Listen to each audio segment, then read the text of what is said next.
This is Joe from YoChicago.com. I'm headed to a tree-lined one-way street in Lakeview East, just a few doors from the Broadway strip of bars, restaurants, and shops, for a walk through one of the apartments at Group Fox's Melrose Shores. I'm in the foyer of Unit 3J, a one-bedroom, and there's a fresh, nicely updated bath off to the left as you enter. There's a pedestal sink, a wall-mounted medicine cabinet. The shower has a body spray attachment with a rain shower head. Continuing into the unit, you have a generously sized living dining area.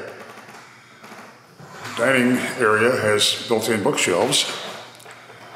And you have a kitchen that has good cabinet and counter space, espresso stained cabinetry, stainless steel appliance package that includes a dishwasher and a built-in microwave.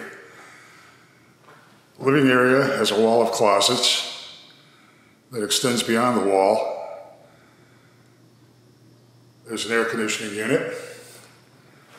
You have genuine oak flooring that extends throughout the unit. And then the bedroom can accommodate a queen or a king-size bed. And it has a ceiling fan. Overall, this is a very appealing one-bedroom with some extras, including the air conditioning that you don't always find in units in this neighborhood. Put Melrose Shores on your must-see list when you're looking for a new apartment, just off the miles-long strip of bars, restaurants, and shops along Broadway in Lakeview East. Head to the building's website to see floor plans and near real-time rent and availability info.